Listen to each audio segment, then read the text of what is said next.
Will the Bengals beat the Steelers in sweep Pittsburgh for the first time since 2009?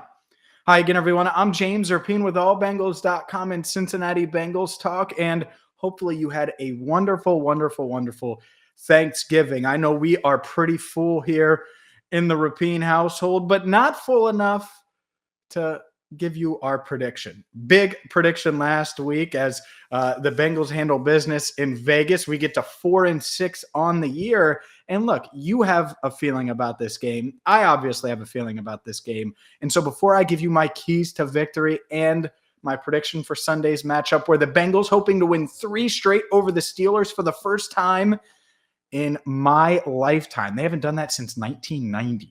Shout out to Paul Dehner Jr. and Jay Morrison of The Athletic for that fun stat, and aging everybody. So we'll see if the Bengals can do that.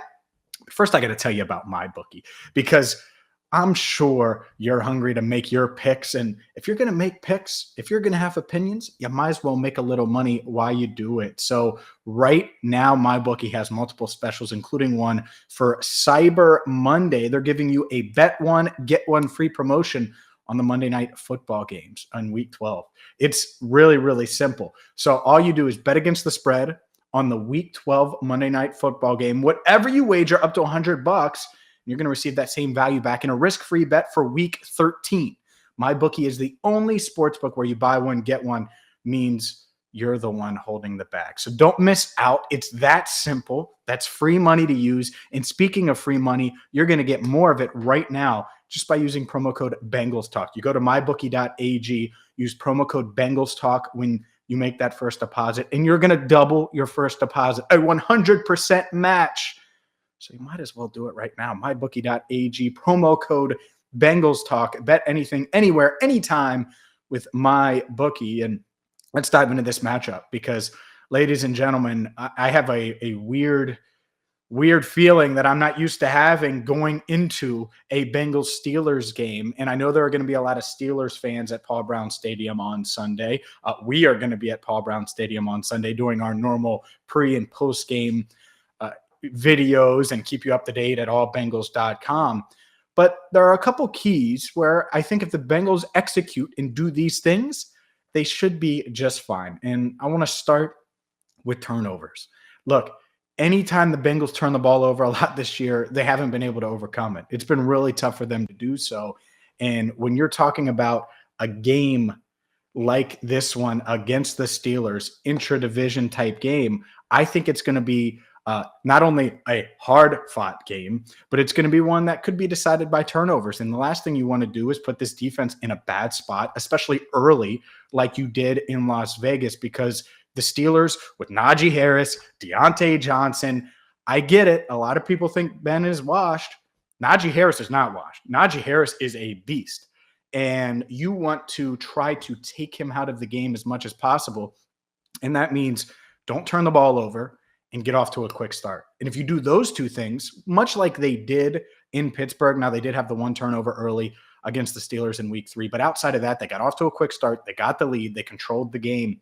That's what you want to do here.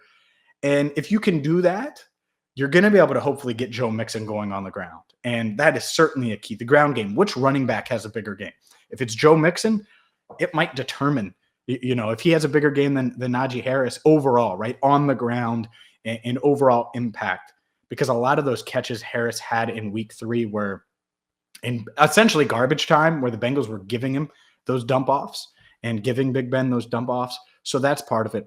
Another thing that, is a key, I think the Bengals are going to need an explosive play or two where you get Ja'Marr Chase deep downfield, or you find T. Higgins deep downfield, or maybe it's Tyler Boyd over the middle where he breaks a tackle when he goes far, right? Or he's on a skinny post or something like that.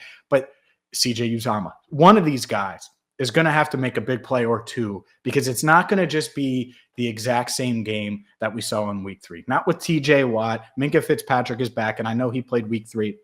But this Steelers defense, they're going to be pretty solid, I think, against the run. So even if you have a solid day with Joe Mixon and you control the clock and you're winning game script-wise, there's going to be a point in this game. Maybe it's at the end of the second quarter, right before halftime, like it was much earlier in the season. Maybe it's midway through the third quarter. Maybe it's coming out of halftime, where you need an explosive play to snatch the momentum, get the crowd involved, and let the Steelers know that these aren't your daddy's Bengals that have, been dominated in this series. Let's be honest, over the past 3 decades, again, they haven't won 3 straight in this series since 1990. Boomer Esiason was the Bengals quarterback. That's insane. Can't happen. And it needs to change. And it needs to change this Sunday. And I think it's going to change. I'm going to take the Bengals 24-22. I think we're going to see a lot of field goals, bend, don't break type stuff from the Bengals defense, where, the Steelers, they get a couple of touchdowns and, a couple field goals, maybe a missed extra point and 3 field goals, something like that. But it's going to be a close game. Bengals don't get to that 30-point mark, which I stress. If they do, I think they certainly win the game. But these guys, I have a feeling they're going to be able to handle business and make Ben beat them. And Ben makes one more mistake than Joe Burrow. I think Joe Burrow is a better quarterback right now. And yeah, he had that interception streak. He snapped it last week, even though they still had the fumble on the first drive. Can they play turnover free? Can they get Joe Mixon going? Can they have some explosive plays? If so, I think this defense can do enough against Big Ben and this Steelers offense. And obviously trying to neutralize TJ Watt any way you can is huge. I think the Bengals can get it done. So we're going to have you covered, win, lose, draw, as we always do right here on Cincinnati Bengals Talk in my quest to get to 5-6 on my predictions this season. We'll see if I can. We'll see if the Bengals can get to 7-4. If they do so, man, oh man, would it put them in prime position to not only keep pace in the AFC North, but continue to gain ground. They have the 5th seed in the AFC playoff race right now. Continue to gain ground in that department as well. Make sure you go to mybookie.ag, use promo code BengalsTalk. Also hit that subscribe button because we're going to have some awesome videos coming your way over the next few days, certainly on game day. So win, lose, draw, we are here for you. Tell your friends. Again, a happy Thanksgiving to you and yours, and we will talk to you soon. Give me the Bengals 24-22 on Sunday against the Pittsburgh Steelers.